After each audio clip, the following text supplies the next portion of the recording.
Welcome back to the Badass Literature Society, where badasses come together to rate and review novels recommended by you. Hi, I'm Michael. This is Barbara.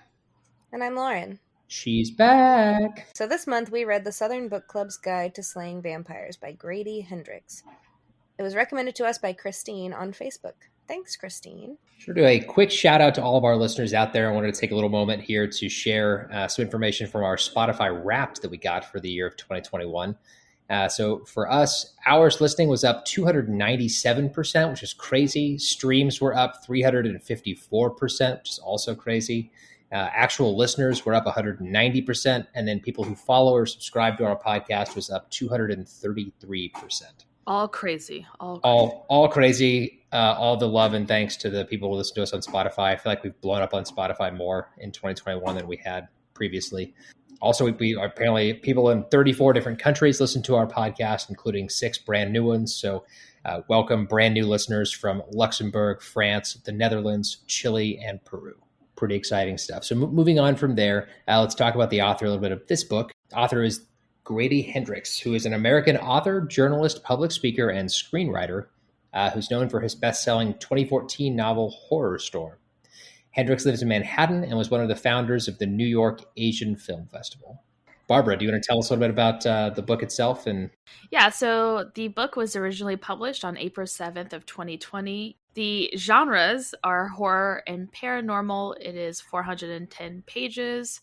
It currently has a 3.8 out of 5 on Goodreads, a 4.2 out of 5 on Barnes & Nobles, 4.3 out of 5 on Amazon, and a 4.3 out of 5 on Audible. And it has been nominated for the Locus Award for Best Horror Novel in 2021 and the Goodreads Choice Award for Horror in 2020, but as of this recording has not won anything. And we also think it's important for readers to know what, if any, representation is in the books we read. For this one, there is a POC character in the ensemble cast and a few minor characters, no LGBTQ plus characters, and no persons with disabilities. All right. Lauren, you want to give us a brief synopsis of the book? Sure. So the book is basically a nod to the southern / suburbia culture of women that are in kind of domesticated, to lack of a better word. And they're kind of encompassed in their own little bubbles with their families and their husbands. And Patricia Campbell is kind of the main character. She's the only one really out of the group that she ends up getting with that is wanting, like, she kind of had a career before. She was a nurse. She then married a doctor, became a mother, and basically that became her life. And so in order to kind of escape the mundane suburbia feeling, she sought out a book club, so she found some other mothers in Charleston that were exclusively true crime in their book club, which I would join that book club. I like true crime. And so they would read true crime books and like suspenseful fiction books. And they would meet. They would never call themselves a book club, which I thought was funny. Basically, they would meet and they would, discuss all these murderous things. And it kind of allowed them an escape from talking about marriage and motherhood. And then this dude, creeper, stranger, moves into the neighborhood.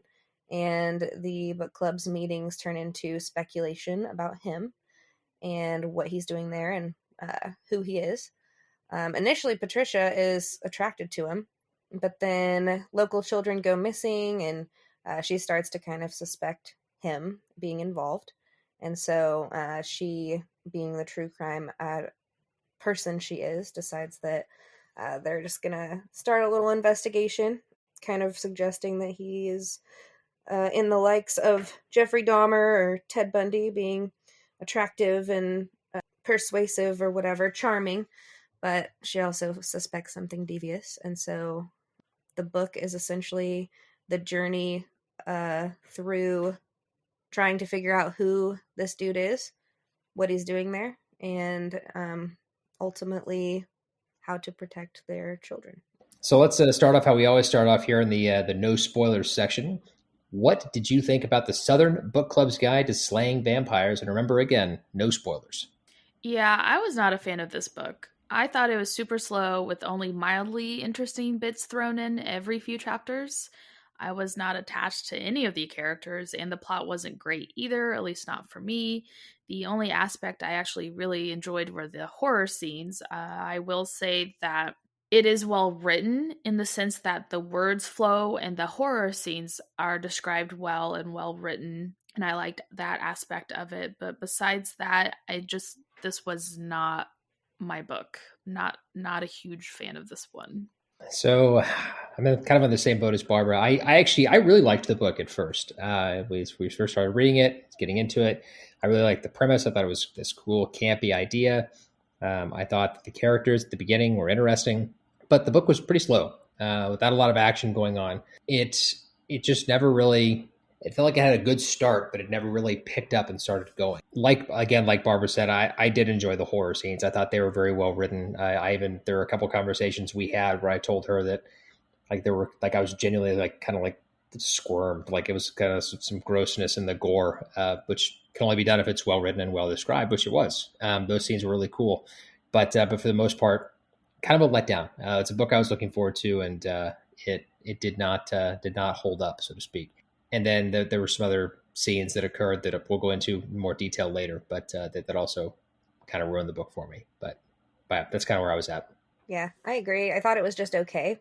It didn't blow my mind by any means. There were certain points that were interesting. I thought the nod to Southern Housewives was entertaining. I laughed a lot at that. And the vampire twist was expected just because of the name of the novel. But the way that they did it was entertaining to an extent and also infuriating. We'll get to that later. I didn't hate it. I didn't love it.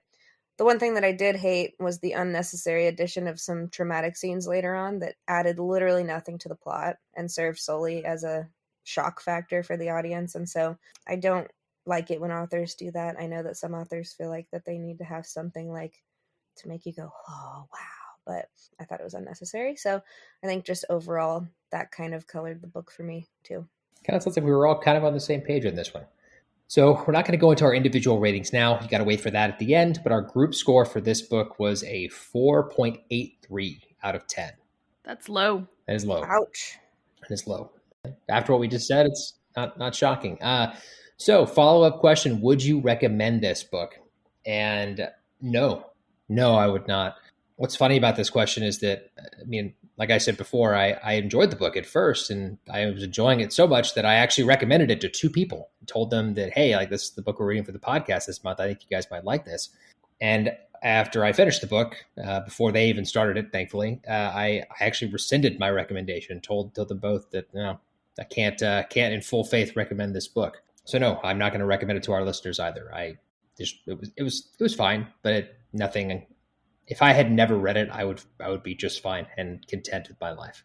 I agree. I would not go out of my way to recommend this one to friends in general, unless I knew they enjoyed this specific genre, which is kind of a weird genre, like horror / Southern Gothic, I think I read, what they were calling it. For example, I feel like my mom would like this book because she likes to read books about housewives doing things. As soon as I started reading this, I was like, oh, this seems like something my mom would read. So she's literally the only person, though, that I can think of that I would be like, you might enjoy this one. Otherwise, I feel like I'm not going to go out of my way to recommend this one to anybody. Yeah, I think I'm on the same boat with everybody. I don't think I would recommend it, but it just wasn't for me. But obviously, with all the high scores I rattled off earlier, a lot of people did like this book. So I say take that with a grain of salt. Personally, this is not, I really enjoy horror genre, and even Southern Gothic is fine. This particular one was not my cup of tea. And I feel like it was a little misleading in the jacket cover and also the title of the book. I feel like were both misleading, and I will go into that in the spoiler section because I don't want to give anything away. But I do feel like maybe that kind of hindered my expectations of this book as well. So I don't think I would recommend this to anyone personally. I was really surprised that it got the accolades that it did. And not to be rude or anything. I was kind of surprised that it was nominated for all that stuff. But good on ya.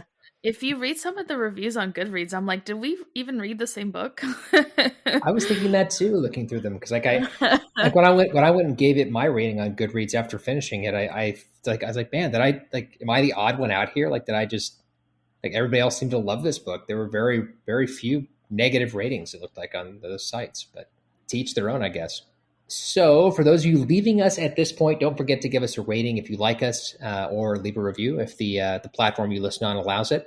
And follow us on Facebook and Instagram. In both places, our handle is at Badass Lit Pod. We'd love to hear from you. If you've got a book you want us to read, let us know. If you've got an idea for a bonus episode, or if you just want to say hi, we'd love to hear from you. Now, before we move on, Lauren's going to give us a short preview of what's coming up next month. So next month we are reading The Seven Husbands of Evelyn Hugo by Taylor Jenkins Reid, which was recommended to us by Book Talk.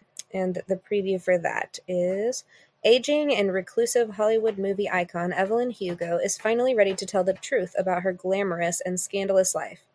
But when she chooses unknown magazine reporter Monique Grant for the job, no one is more astounded than Monique herself. Why her? Why now? Monique is not exactly on top of the world. Her husband has left her, and her professional life is going nowhere. Regardless of why Evelyn has selected her to write her biography, Monique is determined to use this opportunity to jumpstart her career. Summoned to Evelyn's luxurious apartment, Monique listens in fascination as the actress tells her story. From making her way to Los Angeles in the 1950s to her decision to leave show business in the 80s, and of course the 7 husbands along the way, Evelyn unspools a tale of ruthless ambition, unexpected friendship, and a great forbidden love. Monique begins to feel a very real connection to the legendary star. But as Evelyn's story nears its conclusion, it becomes clear that her life intersects with Monique's own in tragic and irreversible ways. Yeah, I'm really excited for this one. Hopefully Book Talk doesn't let us astray here. I've already started it. I like it so far. Oh, that's well, good. There we go. So remember, the second part of this episode is going to be an in-depth look at this book. And so if you do want to read it, stop listening right now and come back and listen to the second half once you're done. These days, more authors are including mental health content in their books. But do you ever wonder how accurate some of this stuff is? Or do you ever read something where you know the author just gets it? I'm Elise. And I'm Priscilla. And we are Novel Feelings, a podcast where we discuss mental health issues in fiction novels. We are psychologists and book lovers, and we have a lot of opinions. So look for Novel Feelings wherever you get your podcasts. Now, back to your show.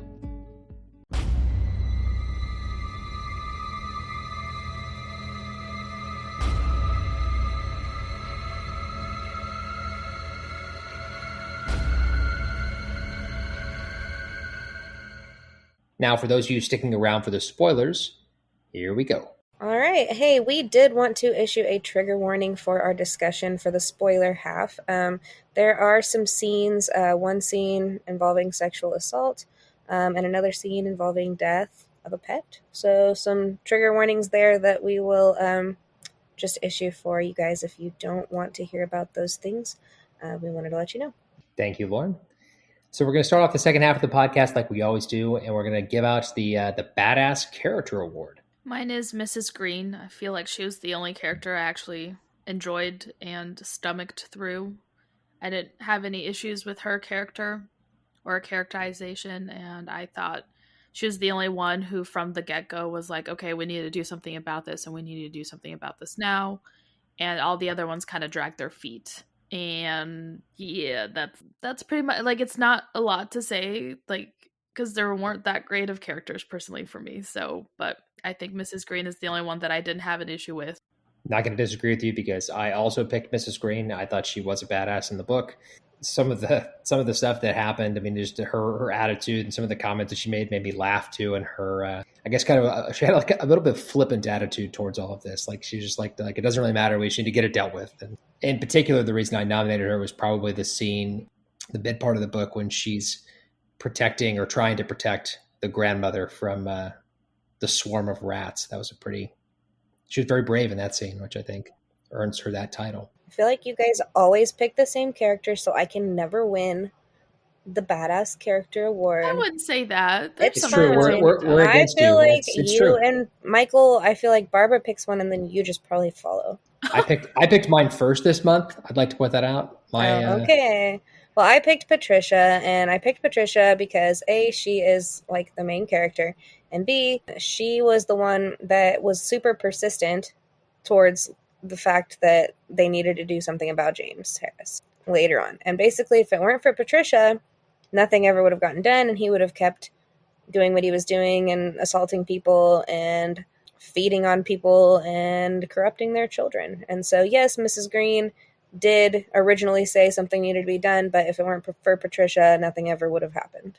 So she gets the award for me, but alas. Alas, Mrs. Green, you are the Badass Character Award-winning character for this month. It's kind of a weird way to say that. But yeah, that's Mrs. Green. You are the winner. Moving on from there, I'd like to talk kind of about just about the book in total. So kind of go over some of the characters in detail, talk about the world that this book existed in, and then also obviously talk about the story itself too. So I think it makes sense to start at the top, so to speak, and talk about Patricia, who is the undisputed main character of this story. So Patricia was a housewife, like Lauren described before. She was previously a nurse. She married a doctor. She was a housewife, a stay-at-home mom. Lived a pretty, and I think it was actually a self-described kind of a boring life for her. Like she obviously enjoyed, spending time with her children and being there to take care of them. But there wasn't a lot of exciting going on, which is a kind of a constant theme for Patricia throughout the book. She, as she starts having these suspicions about the new neighbor and his potentially evil, nefarious ways. Yes, there you go. It's better. The neighbors and her friends immediately think that she's just making this up because they know that she wants something exciting to be going on in her life. And that's their first thought. It's like, oh, okay, well, you're just looking for something since you're bored. Right. They keep telling her like, oh, just because we're reading all of these true crime doesn't mean that it's happening in our neighborhood. Like, stop trying to make something of nothing. Stop trying to make fetch happen. Right. It's never going to happen. I know. So I liked Patricia up to a certain point. Like, I liked that she was the first one who, well, I mean, obviously her first interaction with James was kind of one of those where she's like, ooh, like kind of attracted to him, or like she liked that he was maybe new and seemed slightly dangerous. But I think that ended really quickly when she kind of got like creep vibes from him after a little bit. And then since I liked that, but what I wasn't a fan of was how she just kind of bowed down to her husband and allowed him to pretty much convince her that she was crazy, because she was not. Obviously, she was not. Just that was the only issue I had with her, was her relationship maybe with her husband. And luckily, she leaves his ass. Good for her. I was going to say, it's like luckily that she got it together in the end, and got the hell out of there. I know she was like trying with her kids and stuff like that, but then like she said that she wasn't attempting to like overtake the pills, but it just kind of happened in that whole scene. And then like her children like hated her after that. So I think that was a little much for me. Like I kind of felt bad for her character, and I wish that wouldn't have happened. But I mean, I guess it was a plot device or something like that. But overall, I enjoyed her character, except for those minor little issues and the fact that she kind of just she tried standing her ground, and then she just kind of allowed her husband to pretty much say that she was crazy, and she just let him, and kind of manipulated people, like her friends. He manipulated her friends against her kids against her, like pretty much everyone against her, but Mrs. Green. He was an asshole. So her attempts to take her own life, I actually thought was kind of an important part in her character's journey in this book, because you see like this housewife who builds up all this courage to do what she thinks is the right thing, and then her husband starts this movement to just shut her down, like you said, Barbara, and just completely like say you're crazy, you're stupid, you have no idea what you're talking about, you're just looking for stuff, and then somehow gets the entire neighborhood on his side. And so it's at that point, like she's gotten to where she's feeling comfortable and strong, and then he takes all of that away from her, and that's like the moment when she tries this. And do you think? I don't think she did it on purpose. I really do think she was trying to prove a point to him, and she took it overboard. Yeah, well, she even said later, she's like, you wanted me to take the pill so bad, so I took them. Like, I don't think she was truly making an attempt. No, I don't think suicide. So I think that it was more just a like cry for help kind of thing. Not to say that she was doing it for attention necessarily, but it was more just like, hey, like, I'm not crazy. If you think I'm crazy, like, you're. And just the fact that her husband, man, just a douche.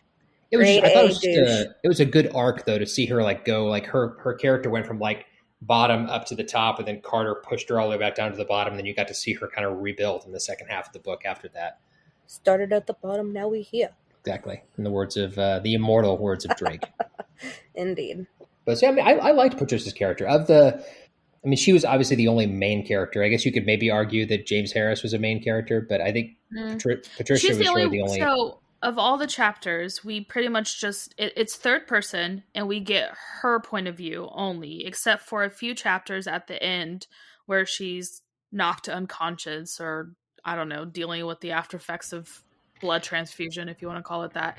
And so then it kind of switches over to the other 3, 4, 5-ish women, kind of, and then it switches back to her. So really, she is, I think, the sole main character, and because we just follow the book, it is in her like lens. It's her that we're kind of seeing the story unfold through. And this is why she should have been the badass character of the month. You can keep making your case throughout the episode, but she lost. I plan to. Kanye, it's over. So that's a little bit about Patricia. Let's talk about some of her other friends in the book club. So that's going to be like Grace, Kitty, Slick, and Mary Ellen, I think, were the rest of like the core ensemble. I don't think, am I missing any of the ladies that were? Okay. No, I think that's it. I liked Slick. I did too. I liked Slick's character as well. I did not really like Grace's character. No. Is it bad that I kind of feel like they're all kind of interchangeable? Like they're not like he didn't really paint a picture for me well with them. Like he kind of described them a little bit, but not really. Like I couldn't tell you. Like I think out of 4 of them, Slick is the one that we get a little bit more of. Like she's the super religious one with her and her husband are the super religious one. And then she kind of has more of a connection with Patricia because after the whole suicide issue that happened or whatever, Slick is kind of like the only one who stayed with Patricia, and the other ones kind of, I feel like, drew away from her because of everything that happened. Well, and also because it was Patricia's idea to go and talk to the men, quote unquote, about James Harris, and then all their husbands were, like, no, and they kind of fell in line with them, except for I feel like Slick was still on like Patricia's side. Yeah. Yeah, and I think that, like, Slick, I don't know, like, I didn't like that she was super overly religious or whatever, but I thought she was an entertaining character, and she was, like you said, she was, like, the only one that we got anything more out of, and then I also just empathized for her with what happened later on. Same. I think, I don't know if Slick is super religious. I think that her husband is the super religious conservative one, because if you remember, they had to pretend that they were a Bible study group for her husband because he would never let her come and do a book club if they were reading. I forgot about that. So I think that, I'm sure she was religious. I think she was, but maybe not to his degree. Right. Yeah. And then the other character of the ensemble that I think we got a little bit of a background on, or a little bit more individual characteristics of, was Grace. And I actually think the author did a good job in. So Grace is Patricia's best friend who turns her back on her after her husband ruins things for everybody. And then she goes from like the best friend to like the bitch. Like she's rude. She doesn't talk to her. She stops coming to book club. And so So I'm going to stop you there. I don't consider her a bitch, Michael. Like her husband beat her, and there's a reason why she pulled away. So for you to call her, I understand, but for you to call her a bitch I feel like is a little much here. I think the author wanted us to see her that way until we got the blindfold taken off at the end, and we realized I understand, but I still wouldn't call her a bitch. She just turned cold. Like she pretty much withdrew into herself after she took a hell of a beating from her husband. I don't think that makes her a bitch, but go on. So my point was, we didn't know any of the stuff that was happening in her life with her husband. We find out at the end that that's why she withdrew, because after the whole confrontation happened at Patricia's house when Carter, her husband, shut her down, Grace essentially got her ass beat and she got home by her husband. And that was the end of it for her. Like she was afraid to rejoin them. She was afraid to, come back to the book club and be part of this again because of that. But the author doesn't let us know that until much later in the book. So it appears that Carter. No, we knew that. We knew that when Patricia goes in to Grace's house and she sees her pretty much beaten and bruised. It's implied. So we know that he's an abusive guy. We don't know that that's the reason that she's abandoned her friends, though. I mean, but it's implied.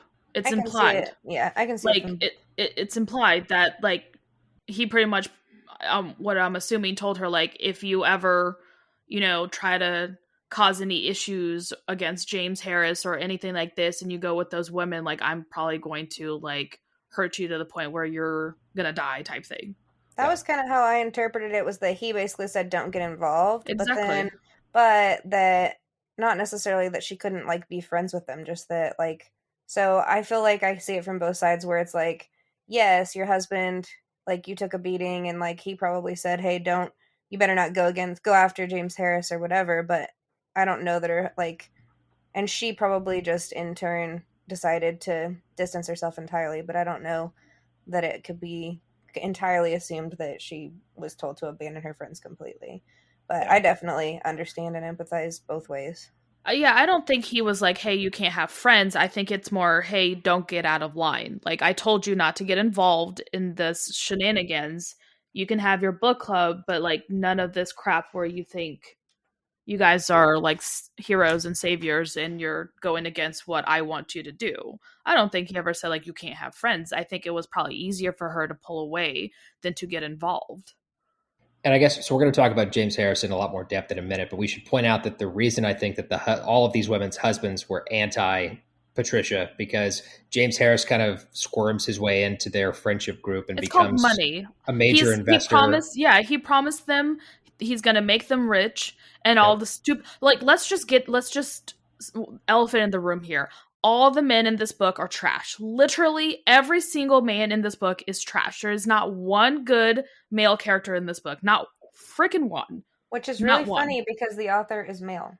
And usually they write male characters, but they write shitty female characters. Yes. So that's, like, I literally thought maybe Grady was a female, because I've heard it both ways. But until Michael's like, the author is a he. I was like, oh, okay, well, no good male characters in this book at all. They're all literally trash. Every single one of them. The only good male character was the dog. That's it. But I think they freaking killed him too. So yeah. I think that for the setting the author was trying to paint, though, for us, that all the male characters kind of had to be trash, because it was interesting that when you think about the fact that this book took place in the 90s in the South, because it definitely felt like it took place in a much earlier time, just because of the family dynamics and stuff that would have obviously, I guess, been more conservative in the South than elsewhere. I was going to say, isn't this considered a smaller town? I mean, no. No, it's it takes place in suburban Charleston. Right, but like it's like the suburbia parts of towns, like you're a little behind on things, I feel like, Yeah. But as far as the rest of the characters, they're kind of interchangeable to me. Like, really, the one we get the least amount of is Mary Ellen. Like, you really don't get much about her. Kitty a little bit because her husband's the police like person. What are you talking about, Barbara? Mary Ellen is a key character. She just stands there and does nothing at the end. Yeah, pretty much. So that's just kind of all of them. Like, I didn't connect with any of them personally. Like, I didn't have any like, oh, like, yay, go you, or something like that with any of them. Like, I enjoyed a little bit of Slick, but then crap happened to her and I was like, okay, like, awesome.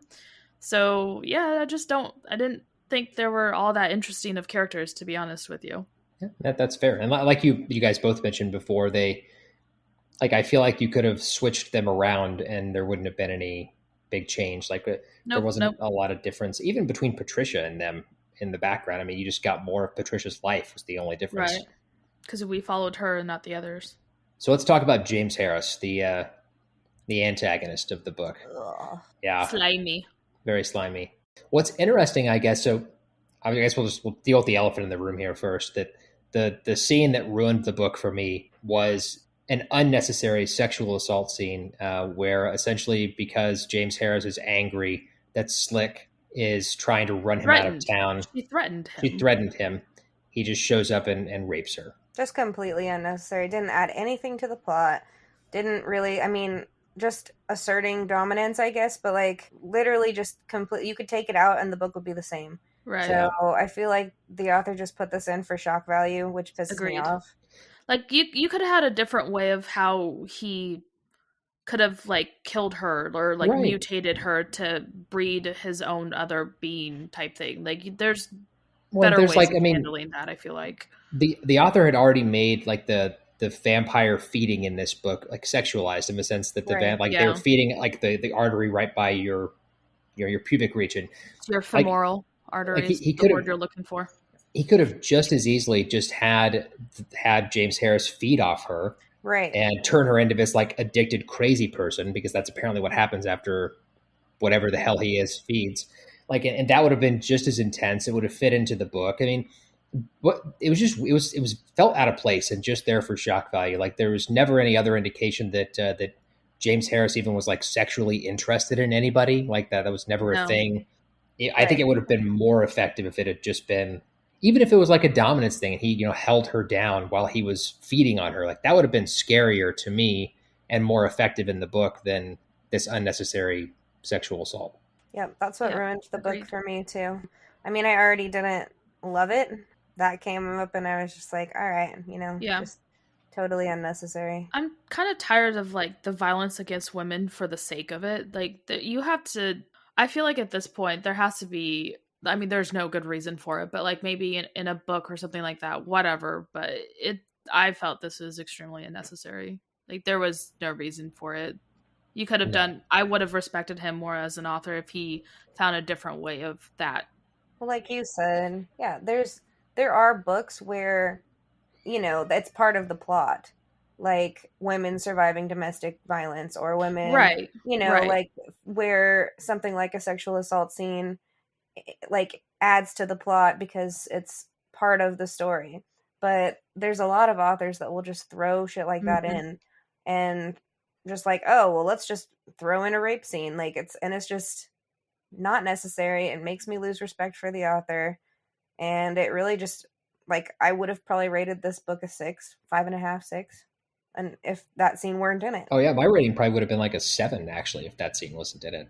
I wouldn't go that far. It's still boring, regardless of that scene.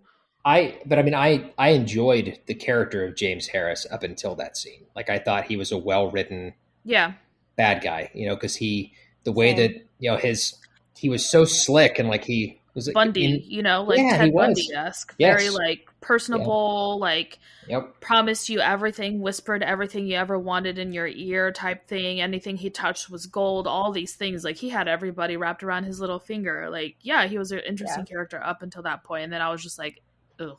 I do wish though that, and I mean, obviously you got to take risks sometimes as an author and try new things, but I wish that he would have been more of a traditional vampire. Like I didn't really like that he was like an insect. Like that's what his face, I don't know, like the whole like sucking blood through a tube. Like I know, Barbara, you said you envisioned it like it was like a mosquito. Like a mosquito. Yeah. I had trouble envisioned it like it was picturing like a As straw. someone who's regularly bitten by a mosquito, that is literally what I pictured it to I had be. trouble It's just picturing weird. what he was doing. Like, I didn't have a good mental image of like what was happening. I'm like, this is Like, not a he had, typical like, vampire.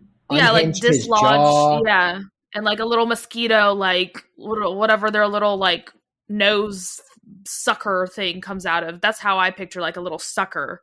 I pictured it kind of like in the movie Alien, like the little alien that comes out of the xenomorph's mouth. Like that's kind of what I thought of. But Yeah. it was weird. Like I think I would have preferred just the traditional fangs vampire. I thought Right. Yeah. that's just my perspective, my opinion. I thought that was kind of strange. Otherwise, I really liked James Harris as a character up until that point. I thought he was well written. He was creepy, but Ted Bundy-esque, like you said. The fact that he mostly went after children was also like a creepy. Yeah, that's weird. That was a element weird of his aspect character. of it. Yeah. I guess it's because maybe people wouldn't. I don't know why. Like, what is that? Just because people don't, like, if you're a grown ass adult human, people would notice your death more. Like, what the hell? I mean, stereotypically in vampire lore, they go after children and virgins because virgin blood, like untainted blood, is more Right. No, it's mostly appetizing. women. It was usually blood. women. It was usually women, but children. I mean, children would go along the same line. Like if virgin blood is untainted, I mean, by definition, children's blood would be that way too. I don't know. This aspect was creepy when he went after children, not like the normal vampire books that I've read where it's like Well, and the fact that like the person that he's feeding off of enjoys it, that was weird to Yeah, me like it's too. a Like sexual, it's a like sexual euphoric thing. thing for And then them. we've got like Yeah, these that kids that are moaning with pleasure when he's like, and it's yeah, just like little 9-year-old. gross. It's just weird. That see Yeah. that whole part of the book was not like my fave. I was just like, this is kind of, I feel gross, and not in like ooh horror aspect, just like ugh. Right. And I think, I mean, so like the sexualization of that aspect of vampires is not new. Like that's always No, been but it's always adult. Like I've right. literally never read a book with a vampire in it where it's children feeling some sort of way. And that was the next thing I was going to say was that it made it because it was kids. I mean, yeah, that was all I was trying to say. It's like the sexualization of the vampire bite has always been there, but the fact that it was kids made it weird and gross. So that's most of the main characters. I guess we got one more ensemble character. We can't forget to talk about Yeah, Mrs. Mrs. Green, Green. since we gave her the Badass Character Award, much to Lauren's chagrin. So she was aide for Patricia and Carter's, or technically Carter's mother. What was her name? Ursula, who? Patricia, Carter's mom. I couldn't remember her name. It's Mrs. something. They called her Mrs. I don't remember.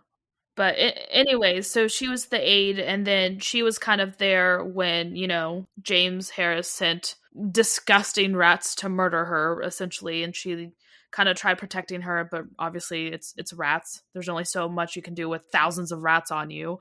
And she kind of is the one who starts suspecting something's going on because where she lives is the Black community, and children are missing from her community. And she kind of tells Patricia about this, and Patricia's like, oh, okay, I'm going to help you and all this stuff. And then obviously Patricia kind of lets her down because Carter pretty much calls her out on it and says, oh, you're crazy, blah, blah, blah. So 3 years jumps.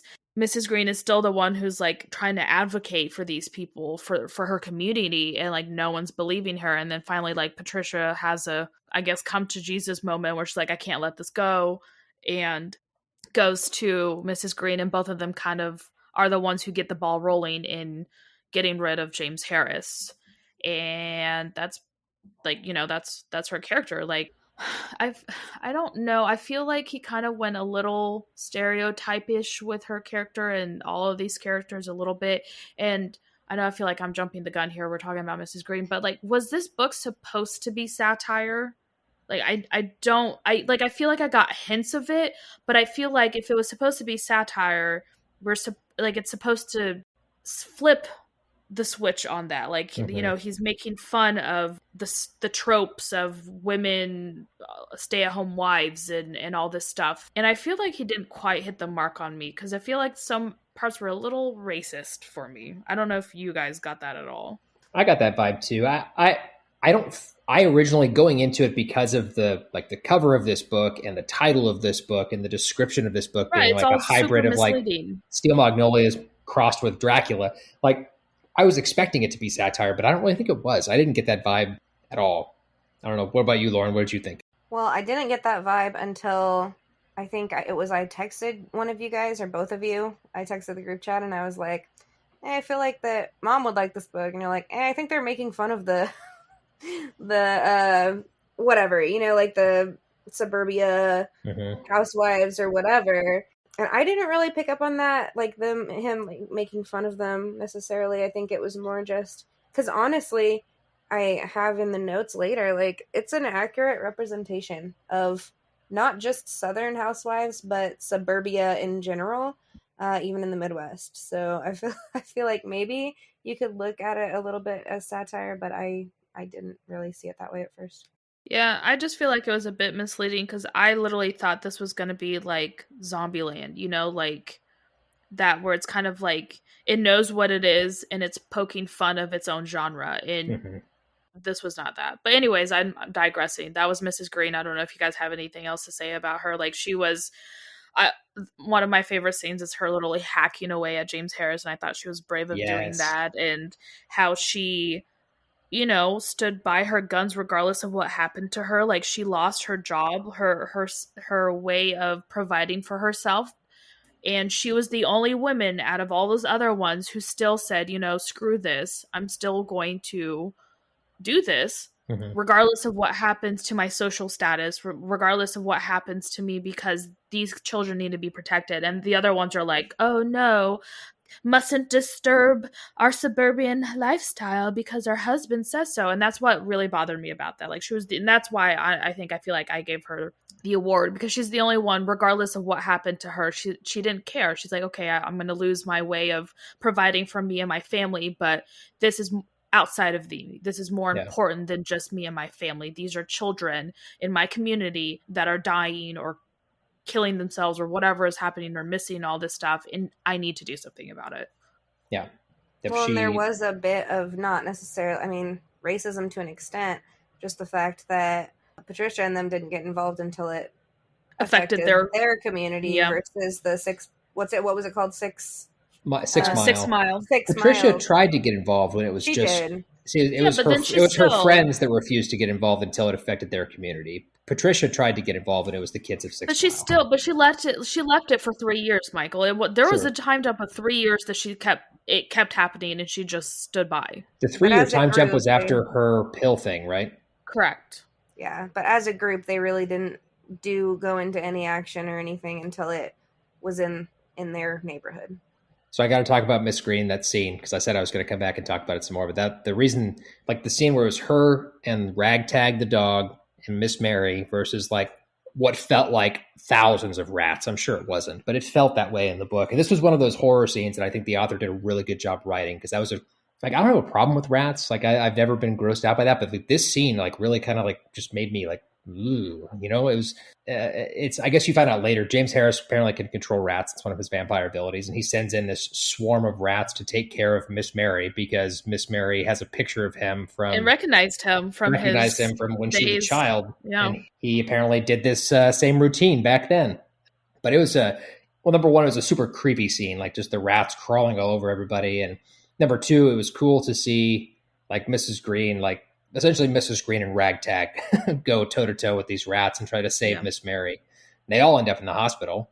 This is just one of 2 mentions of Ragtag, and then you never like hear about him again. So it's like she takes him to the vet, says, do whatever you can, and then you never hear about him again until he dies. I'm like, was that really necessary? Like, what the heck, bro? Like, he should have played a bigger part from there. Well, like they never mentioned the dang dog again. I was like, is he okay? Like, I was worried. I don't care. Like, fine, whatever. Miss Mary, you lived a good life, you old. Like, what happened to Ragtag? Don't even know until like there's a brief mention of him in like a small little paragraph way in the future of the book, where it's like, oh, and Ragtag stumping his little tail, and that's it. And it's like, okay. So I just wanted to talk about that scene. I thought that was really neat. It was a cool, creepy scene. Showed off Miss Green's badassery as she fended off the rats. Moving on from there, I want to talk, I guess, that's pretty much the cast of characters. The few others that I jotted down were, like, I guess, Patricia's family. We talked about Carter some. He's a scumbag, awful human being. Yeah, he was awful. I wish he would have died, personally, but that's, And then we had Patricia's kids, Corey and Blue. Corey, her daughter, Blue, her son. I mean, I enjoyed the kids' characters. I thought they were well written. They didn't play a huge role, but they added to the tension in the scenes. They were plot devices. They're literally the reason why Patricia decided to put her foot down against James Harris, because he went after her children. Correct. Like he kind of wanted to play like daddy figure with them. He's like, I'm going to replace Carter, and not in a like he didn't like Patricia, and I don't think in a sexual way. It was more like he just wanted her family, and then that's why. So they really were there just plot device, and the sound was kind of weird. Let's be honest. Yeah. They served to add dimension to the story as far as like Blue's relationship with James Harris, and then obviously James Harris like feeding off of Corey. They really they just. Yeah, that whole furthered the plot. It wasn't really. That's what I'm saying. Plot devices. This book was written with plot devices. There wasn't a good character where it was like, oh yeah, like without like it, whatever. Anyways, so I don't know if they were just plot. I mean, without the kids, you wouldn't have gotten like the creepy connections that James Harris was able to make with her family, because that's how he ingrained herself in the family. So explain to me what a plot device is, then, Michael. Okay, and they were literally a plot device in that sense. But I mean, by that logic, every character in every book is a plot device. I feel like no, you can give them more meat. Like, they were very one-dimensional characters. Like Patricia is not a plot device. Patricia has a character arc. I feel like characters without character arcs are more plot devices. Yeah. Okay, well, fair enough. I guess Blue got a little more of a plot or an arc than Corey did, since we got like he found his mom's body Yeah. when she took the Yeah, pills, and but I then he had feel the like trauma after you that. could have done a little bit more. Like it like there wasn't every like it was just like, oh, okay, here you go, and then like he gets angry at her, but like you don't like he never talks about that. Like you never get that conversation between him and his mom of like how that affected him. Any of this like that wasn't there. That would have been more interesting. They set Blue up for a character arc that could have been cool, and then I feel like ran out of time dropped. and didn't Yeah. do anything with it. Exactly. He had the trauma, he had the like the weird kind of some psychotic obsession tendencies with Nazis and all that stuff. Like all these things were mentioned, and it kind of didn't go anywhere. Like Lauren said, he would have been more likely than any of the kids to have an arc, but they just dropped the ball. So that's it. That's the characters. There were obviously some other minor characters, but that's pretty much the main group. We talked quite a bit about the world already. Was there anything else you guys wanted to talk about specifically about Mount Pleasant or? Not necessarily. I mean, it was just like, okay, it makes sense to take place in the South, and that's about it. Like, I don't think outside of that it really had much impact on the story. It was just like your stereotypical like Southern kind of like feeling of neighborhood and friendliness, and like you don't lock the doors and all this stuff. And I guess in the 90s too. Like yeah. I feel like this could have taken place in a lot of different places in the suburbs. Right. But yeah. I thought it was a cool setting. It wouldn't have made sense if it wasn't in the South, but I also think that the author did a good job with showing the huge differences between like when we were in Mount Pleasant versus when the story was taking place in 6 Mile, like this place that was not very far away, but it was pretty much like a different world, to show like the disparity there between those two communities. I thought that was interesting to see, something to bring up in the book. I mean, it added a cultural element to it, because you see like James Harris was initially only targeting kids and people in 6 Mile, which is it sounded like it was mostly African-American community. It was a more poor community. It's mentioned more than once by people in 6 Mile that the police don't care about 6 Mile. And so I think he sprinkled a little bit of racism in there for you. Right. So I mean, it was opportunistic for James Harris to be attacking there, but it was just interesting to get out of the suburbia for a little bit and kind of see the other side. It was just a nice perspective for the world to have it get a little bit bigger than just their neighborhood. I wouldn't consider it nice, but anyways. So moving on from there, let's talk about the story itself. We've talked about quite a bit of it. One of the main scenes that I think we haven't talked about those at the beginning, when Patricia is violently attacked by Ann Savage in her driveway and gets her ear bitten off. Like, holy crap, that was a weird scene. Was that one of the horror scenes you were talking about, Barbara, that kind of creeped you out? It's very, very I don't get creeped out by this stuff. Like, it's very well written. I really enjoyed that scene, but that was the issue I had with this book. It was like boring, this cool scene, horror scene, boring, cool horror scene, boring, another like shock value horror scene, whatever. So I was just reading to get to these parts of the book, because that's the only interesting, like, does that sound morbid? Yeah, probably. But like, that was the only interesting parts for me were this, because like them talking about book club and all this other stuff, like, really wasn't that interesting to me. Like, I feel like, and not to say that obviously housewomen or suburban women or housewives aren't like, I've read other books with them in them, and it's way more interesting than this crap. Like, I just feel like there wasn't much going on outside of this, and I was just waiting for these scenes to happen. Yeah. And that was the only time I found it interesting. Like, yeah, I was not expecting her to like walk home in this crazy ass lady eating a freaking raccoon with its guts spilling out to attack her and then rip her ear off. Like, that was so cool. Yeah. But then it's kind of like never mentioned, like kind of briefly kind of mentioned, and then not really. And then we're supposed to like remember that her ear is missing. Like, she mentions it, that she got like, I guess, surgery done or something. And then I don't think that's morbid, by the way. Like, you're reading a horror book. Like, you expect to have like some scenes like that, and they were few and far between, and the far between was boring. Right. So I think it's hilarious that when we're talking about a woman getting violently attacked by a raccoon-eating older woman, Barbara's like, it was really neat. It was so cool. It was a cool scene. I mean, it was creepy, like the way that he described that like seeing her in the light, like in like her like rabid look as she looks up from eating the raccoon's entrails. Like it was just the way he Do described we everything. know what happened Oh, to yeah. her? Like, obviously he was feeding off of her, but nobody else went cray-cray and ate, like, animals and went through trash and ripped people's ears off. Like, what? That's what I'm saying. So Like, there's a stark happening between when he feeds on people, on, like, children versus, like, them. Like, that's what I'm not understanding. I feel like it's a little all over the place. My thought was that like he'd been feeding on her for like ever, for like a long time, and so maybe she was just deranged by then, but I don't know. I thought maybe that he turned her, and then when she attacked a neighbor, he had to kill her because Well, but no, he first off he didn't. Well, so but like she didn't attack Patricia in the way that he was attacking people. She literally looked like a zombie, not a vampire. yeah, Like she didn't go for her inner thigh and like produce a mosquito thing that's to true. like She was suck more like on. a She literally zombie. was like a zombie eating her ear off. Like that's what I'm saying. Like it's inconsistent, and I didn't understand that aspect at all. Yeah, that's a good question. We never really did find out why she was acting that way. Right, like why does she go cray cray and the other kids are like, oh, like we can't, like a drug essentially, where like they couldn't stand without being for him, so then they killed themselves type thing. And with her, it was like she decided that she wanted to eat vermin in her. Right. This author doesn't know how to write vampire lore, that's why. Yeah. So. We're going to talk about that in a minute.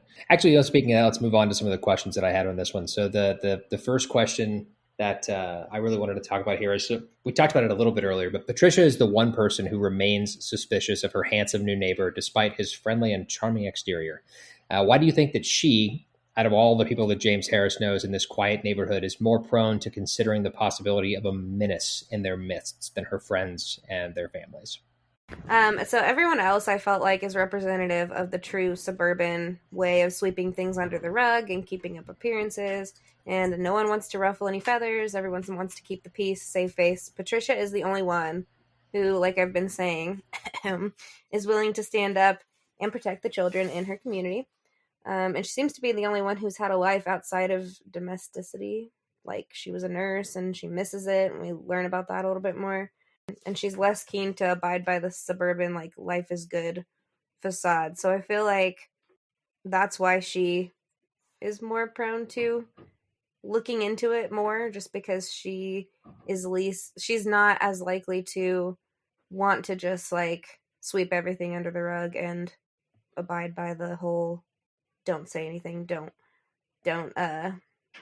cause any conflict, just, go with the flow sort of thing. But Yeah, I made a joke and said because plot device, but it obviously I'm kidding, but I just think it's due to people not wanting to get their hands dirty. Like if it wasn't directly affecting them, they pretended nothing was wrong, and it really wasn't until like James Harris's lifestyle started leaching into their homes that they start to believe it. And really, that even wasn't convincing enough. Like Patricia pretty much her and Slick had to like be like, this is what happened, for them to be like, oh yeah, okay, maybe we should do something. And pretty much like what Lauren said, is just they didn't want to be bothered by it. And I think with her, it was just because maybe it was because she was bored and she was looking for something, but then I think it was just because she didn't wear that rose-colored glasses for suburbia life. Like she kind of knew a life outside of this, and so she saw the warning signs and chose not to ignore it like everyone else who didn't want to mess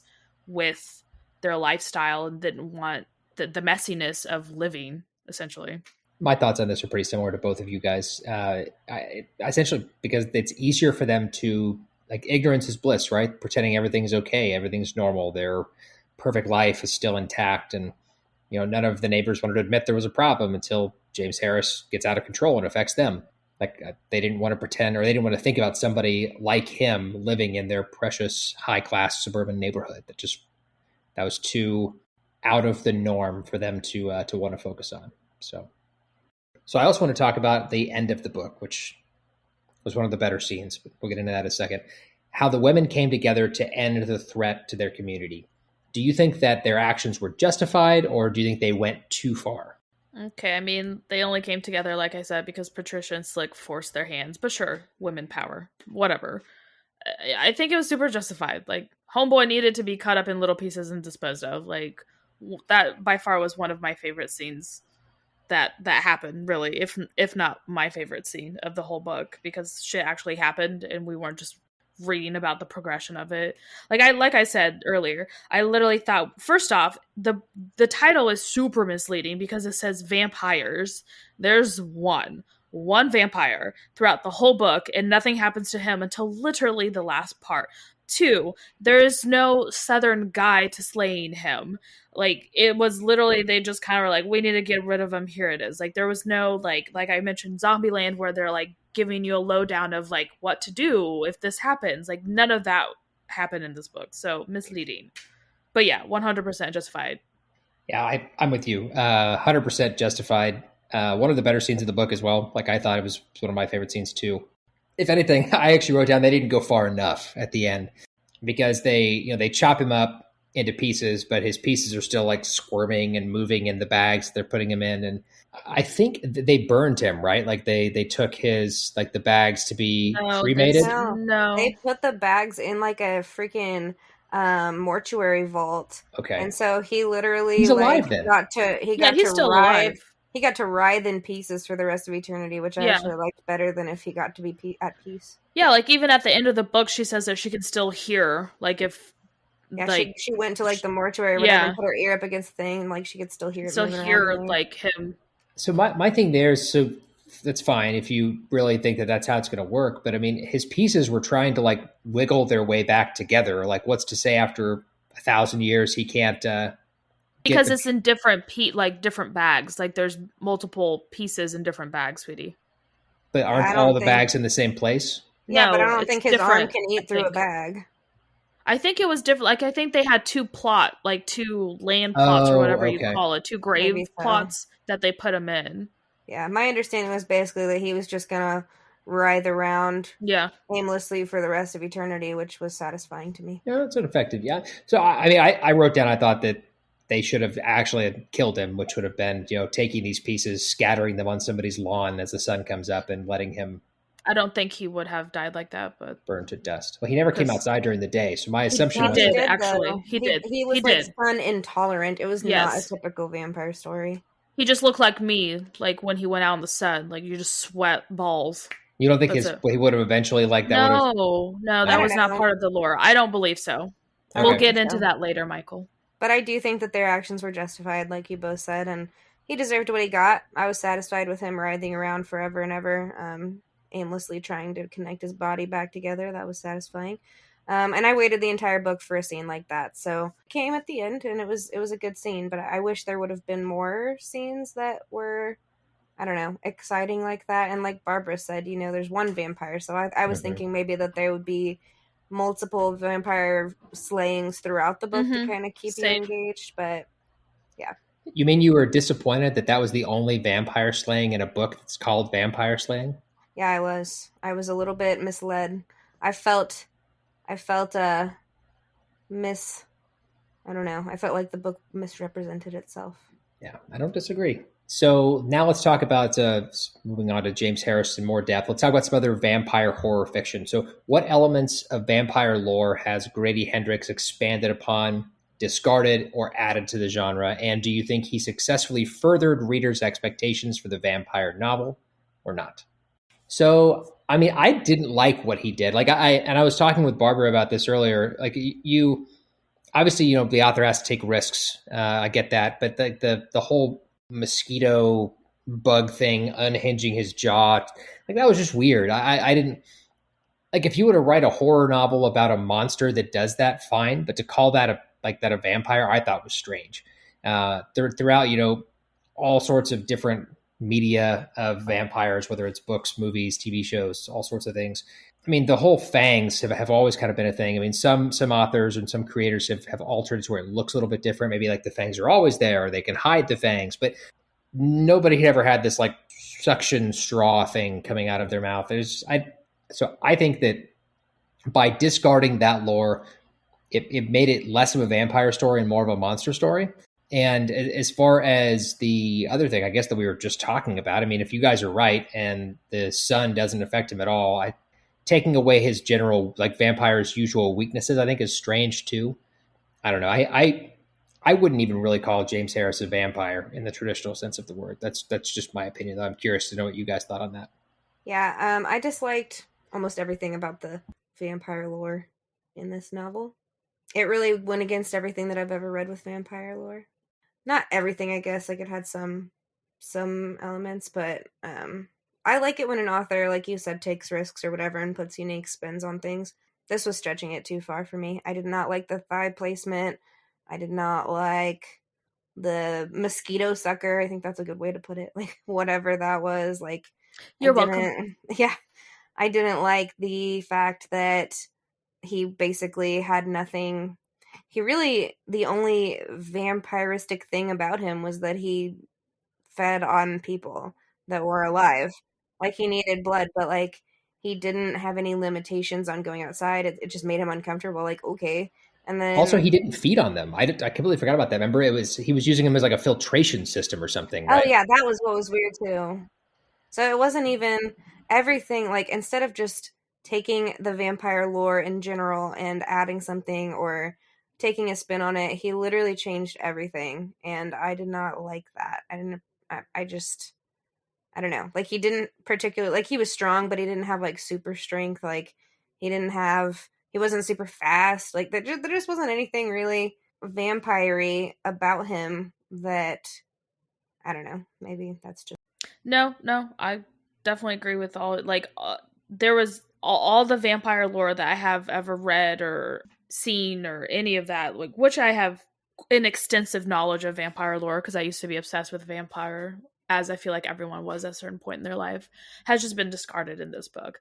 Like, James had no intolerance to the, like, he just had an intolerance to the sun. I don't think he would have burned up if you left him out too long, type thing. Like, that was not a thing for him, because there's literally a scene where he's going out and Patricia has to help him, do all this stuff when it's daylight out, and he just kind of is like super sweaty and red is how she described it. Like, I don't think he would have had an issue had he actually stayed out. He doesn't sleep in coffins. He doesn't need dirt to travel through large bodies of water, I don't think. I mean, that's never described, but still. There was no issues with garlic, rosaries, or other religious artifacts that we saw. He had no fangs, like everyone described.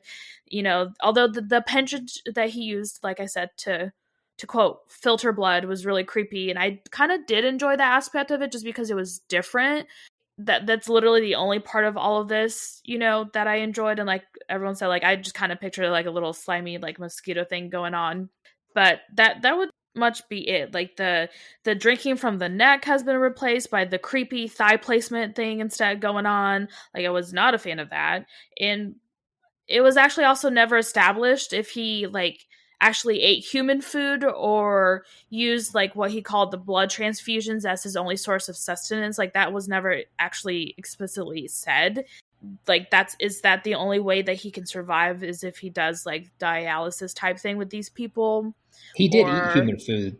It wasn't established if that was giving him sustenance, but he was showing up for dinner and dessert and stuff. Right, but they never say he actually ate it, though. Like, he just sat there and they had a conversation and he would leave. Like, there was never an explicit moment where they said, and he stuffed himself with pie. Like, well, but they did say that, I feel like there was one time, and I might be making this up, that he said something about it being, like, oh, yeah, like he liked ice cream or something, right? Yeah, so I think he does eat. So that's what I'm saying. Like, so it's like, so is this just something that he needs to...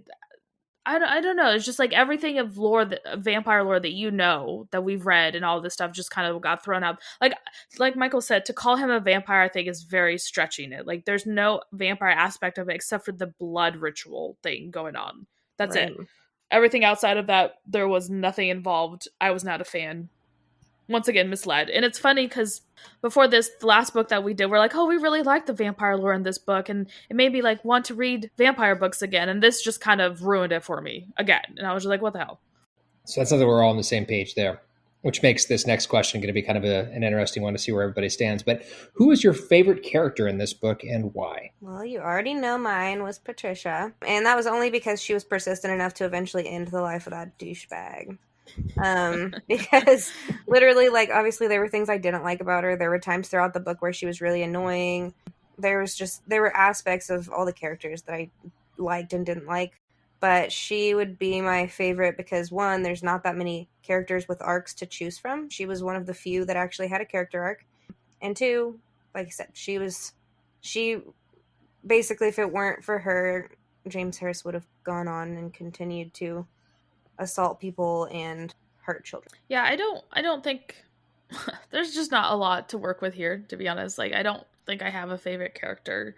Lauren said, like, I think Patricia's literally the only one with a character arc. Really, like, Mrs. Green is there, but I mean, her character has always been the same. Like, she wanted to do something about it, and she does something about it. There's not much of a, like, oh, she grew as a human type thing going on with her. So there was just not great. None of these characters are that great for me. Like, I didn't have a favorite character because of that. Like, I didn't connect with anyone. I didn't get attached to anyone. They kind of irked me. And what really bothered me was because I was looking forward to this book, what I thought, like, the women friendship would be good. Like, that they were going to have, like, this book club. I thought there was going to be the book club and all of the women were going to band together and do something about it. And really, they're just kind of there. Like, there were insignificant characters that just kind of helped out just because, like, they didn't have this huge role, and their friendship really was a joke, if you ask me. Because honestly, like, if Lauren were to tell me tomorrow, hey, I murdered this person, I suspected that he was doing creepy shit to children, I would be like, girl, say no more. I'm getting a flight. I'm coming down. Where are we going to bury him? Like, that's all. Like, that is true female friendship. I don't think he did a good job of writing female friendship. I think he did a disservice to women in general, because that is not how we are. Like, yes, we can get catty. Yes, we can be bitchy. Yes, we can do all of these things. But that at the end of the day, if I consider you a friend, like, I will move mountains for you if you tell me you suspect something's going on. Like, I'm not going to be like, no. I don't know. I felt like he didn't write the female friendship well, and that really disappointed me, because that's what I was looking forward to. I wanted a book club of great women. And I'm not even saying they have to be strong. Like, no, they can be like, I'm scared of this because it's scary. It's scary. This dude's creepy. Like, they can be scared of their husbands. They can, all of this stuff. You can have all of those elements. I don't need, like, a sword wielding, like, you know, like, whatever ninja tribe, ninja woman here. Like, that's not what I'm saying. You would have liked that, though. I mean, cool. I'm just saying this. It was disappointing. It was very disappointing to me in all aspects. So I do not have a favorite one. I don't think I really have a favorite character either. What's interesting is, like, I think James Harris would have been my favorite character because I liked the way he was written up until that random rape scene. Like, that ruined his character for me. Because I really liked how creepy he was. Like, I didn't think he was really a vampire, but I really liked, like, the way he was like a monster, and he was like half supernatural monster, half serial killer. So, like, I think he was a really cool character. I mean, that scene with him in the bathroom was kind of interesting when he was all like egging them on, like, oh, my spine's almost back, better murder me quicker. Like, that was like, okay, bro, like, weird. So I guess I will pick James Harris minus if we remove that scene. That scene didn't happen. Michael. Okay, well, then happen. Then I'm not picking anybody, because that would have been my choice, and I didn't really like any of the other characters that well. So, all right, let's do our individual scores. Barbara, you want to kick us off? Yeah, I gave it a 5.5. I was actually going to give it a lower score, but I did want to give it a 0.5 boost just because of the horror scenes were well written. I enjoyed that. He's not a bad writer as far as, like, the flow and that kind of writing style. Like, when he described things well, it was done well. Not a huge fan of the way he had his characters speak to one another, though. Like, I feel like it didn't flow that well, but outside of that, that's my score. It was boring. I expected so much more from this book because the back sounds really cool.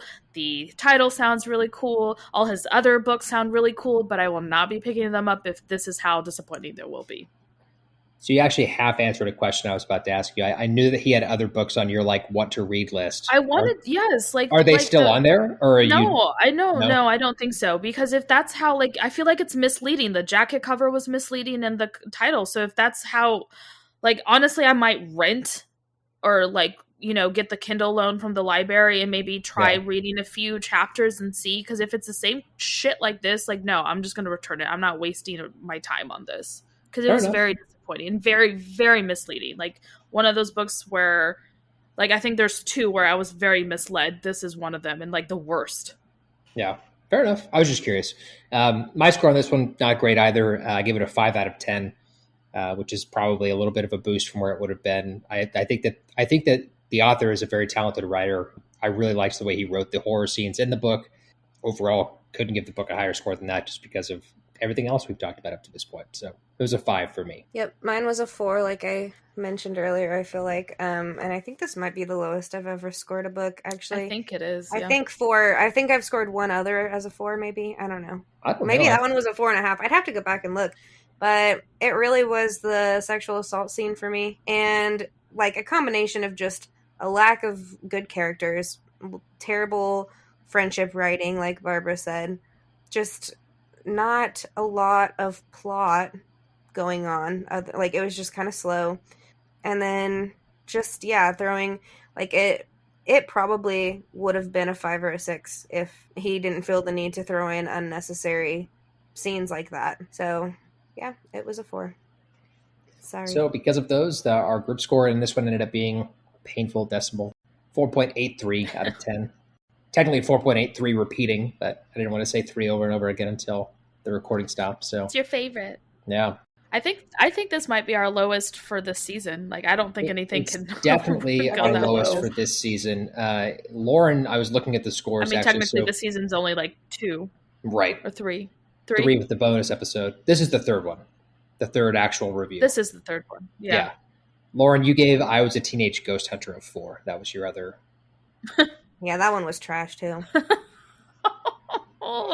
So anyway, that's it. That's it for us on this one. If you've got feedback about today's episode, you can contact us by writing to badassliteraturesociety@gmail.com. That's our email. You can also send us a DM or leave a comment on Instagram or Facebook.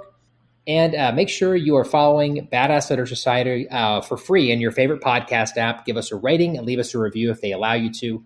Also, don't forget to follow us on social media. Our username across the board is @BadassLitPod on both Instagram and Facebook. We'd love to hear from you. And with that, we've come to the end of another episode. I'm Michael. This is Barbara. And I'm Lauren. Bye. Bye.